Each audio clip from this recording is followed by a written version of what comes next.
Sagi 2015 telah selesai diselenggarakan pada 6 November 2015 bertempat di Via Renata, Puncak, Jawa Barat.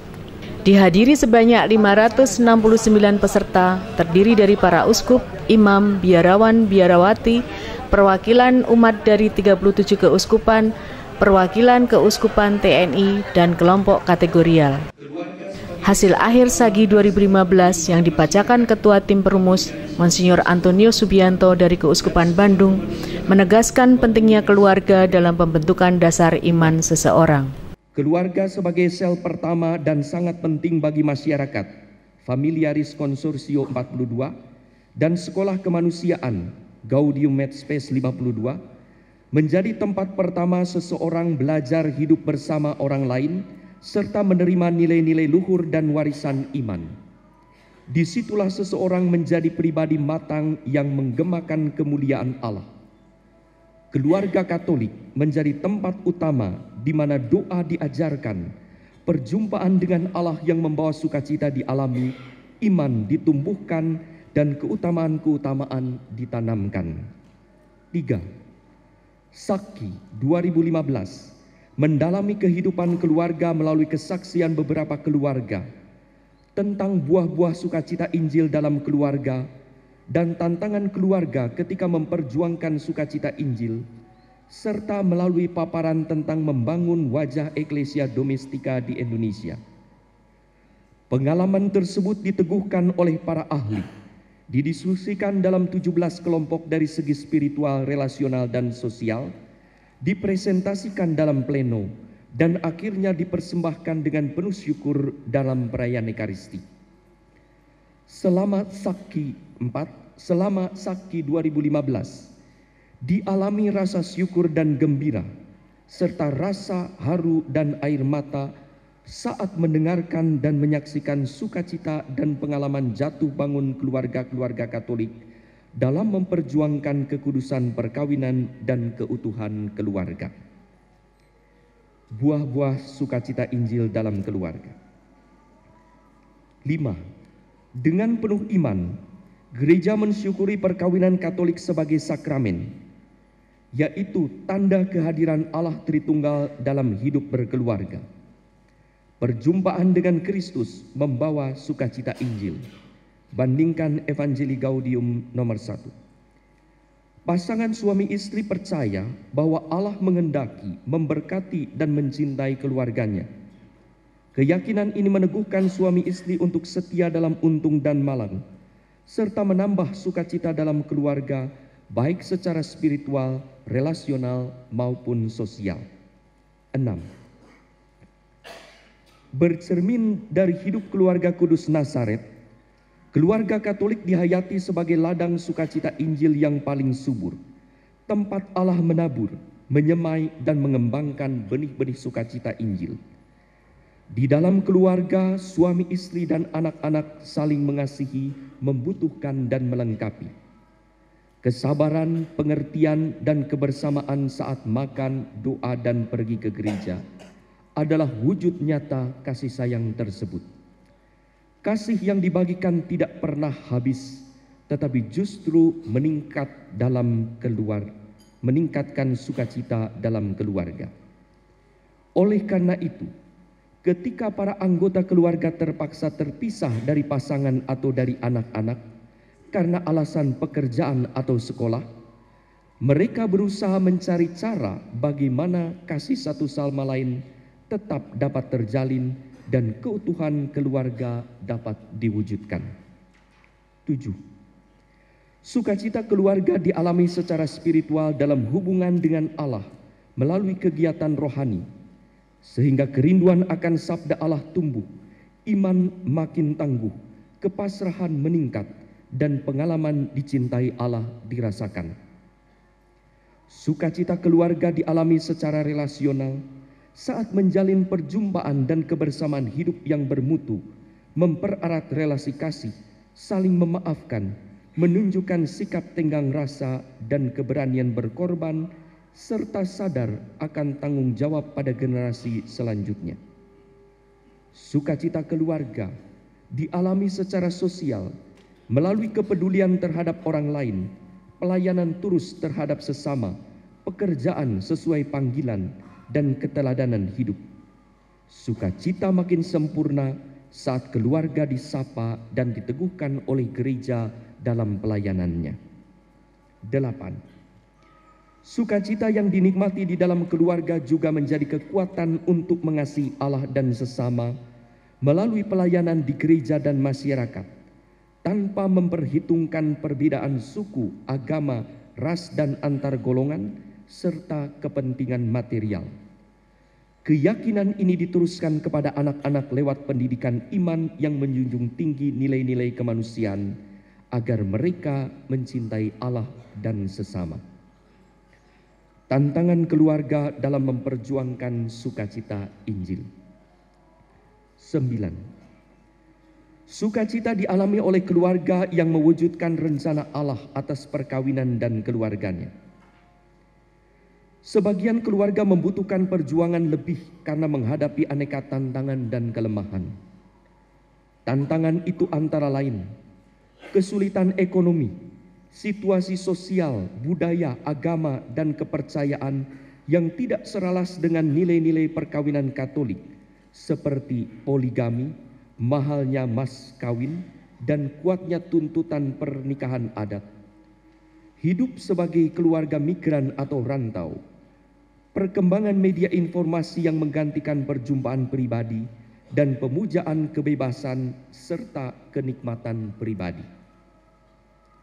Kelemahan itu antara lain kekurang dewasaan pribadi dan kepicikan wawasan, penyakit dan meninggalnya pasangan, keterbatasan kemampuan orang tua untuk mengikuti perkembangan dan pendidikan anak-anak, ketidaktahuan tentang makna dan tujuan perkawinan Katolik, kesulitan dan ketidakmampuan untuk hidup bersama karena perbedaan agama dan budaya, hidup dalam perkawinan tidak sah, ketidaksetiaan dalam perkawinan, hadirnya orang ketiga, idaman lain atau keluarga besar pasangan, dan perpisahan yang tak terelakkan.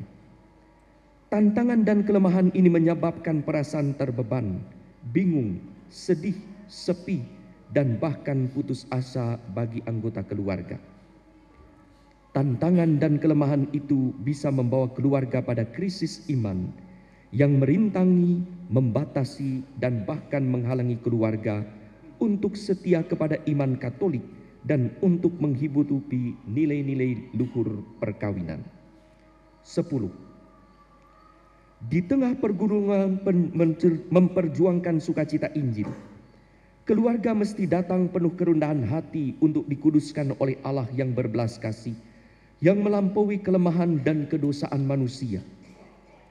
Pembelaan Allah yang begitu besar itu merupakan sukacita yang patut disadari dan disyukuri.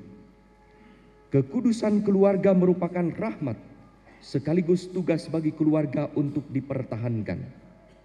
Oleh karenanya, keluarga diundang untuk bersikap dewasa, bertindak bijaksana, dan tetap beriman dengan tidak menyalahkan situasi, tetapi setia mencari kehendak Allah melalui doa dan sabda Allah, mengutamakan pengampunan dan peneguhan di antara anggota keluarga, serta pergi menjumpai pribadi atau komunitas beriman yang mampu membangkitkan harapan. Keluarga yang mengandalkan Allah percaya bahwa Allah tidak pernah meninggalkannya, selalu ada jalan keluar. Tantangan adalah kesempatan untuk bertumbuh dalam kepribadian serta iman, harapan, dan kasih. Tantangan tidak harus menyuramkan nilai-nilai perkawinan dan hidup berkeluarga.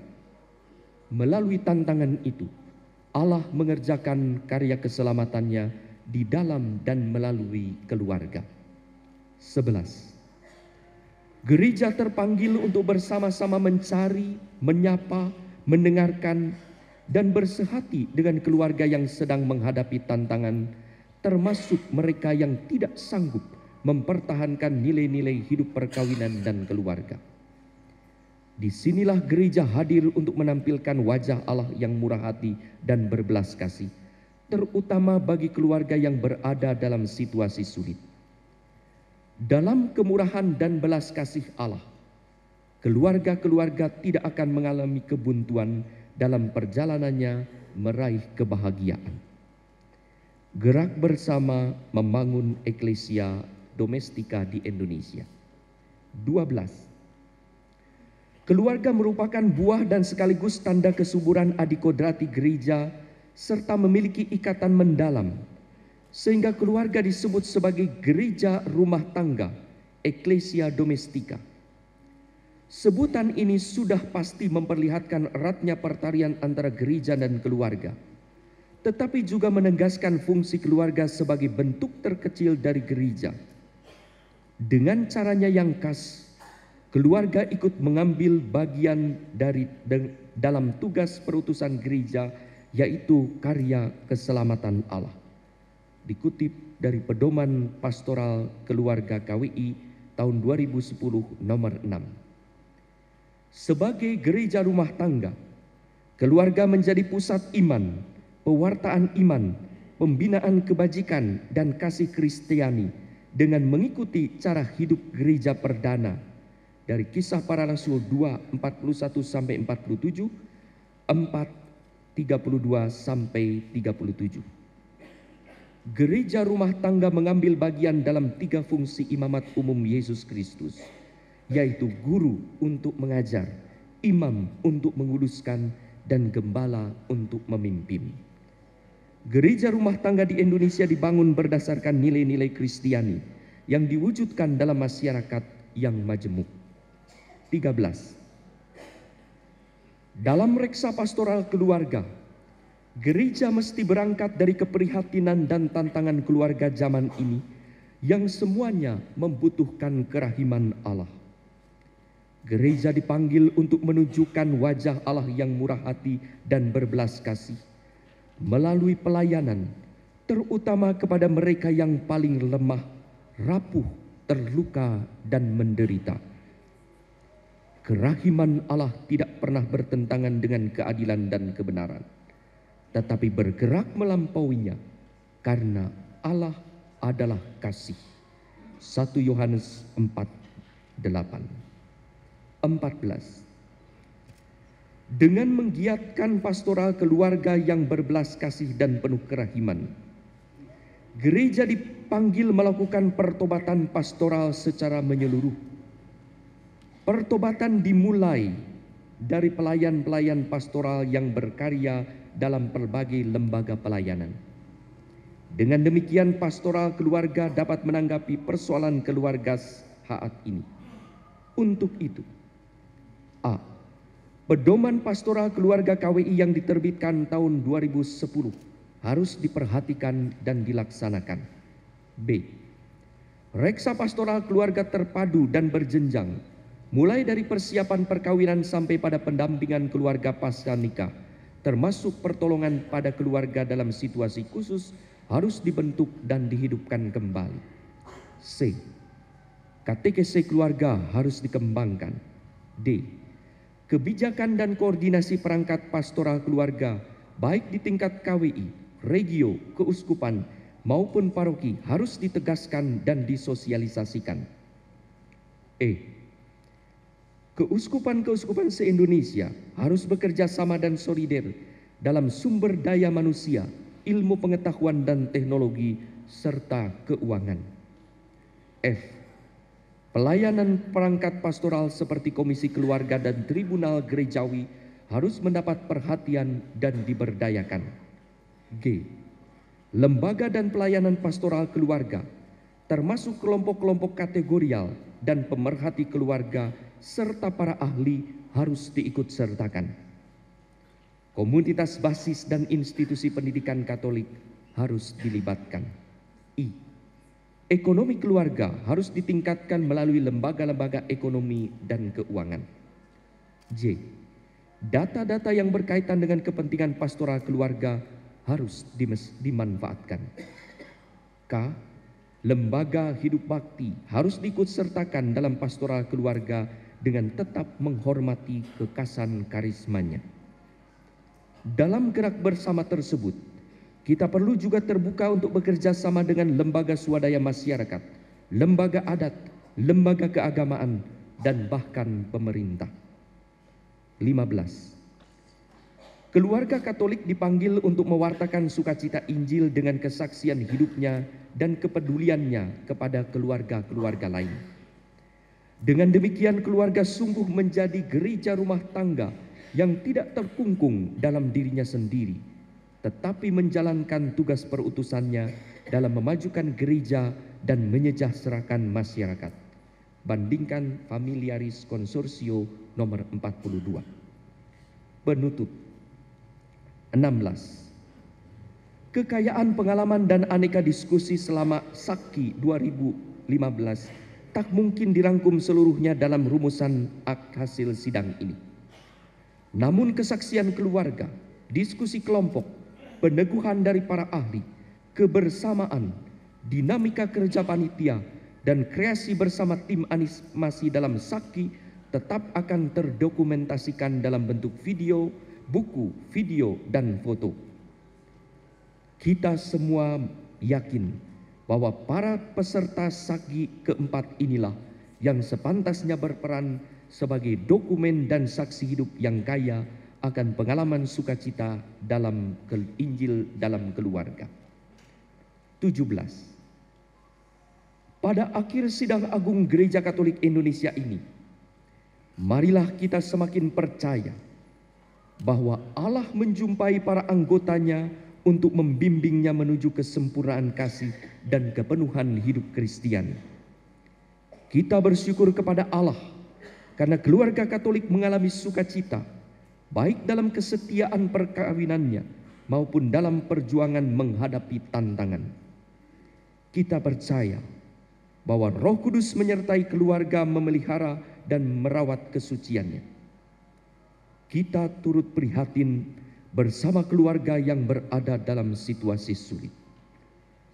Semoga gereja sebagai sumber air hidup dapat menjadi guru bijaksana dan ibu pemberi harapan bagi keluarga. Keluarga Kudus Nazaret, doakanlah kami untuk mewujudkan keluarga Katolik yang memancarkan sukacita Injil.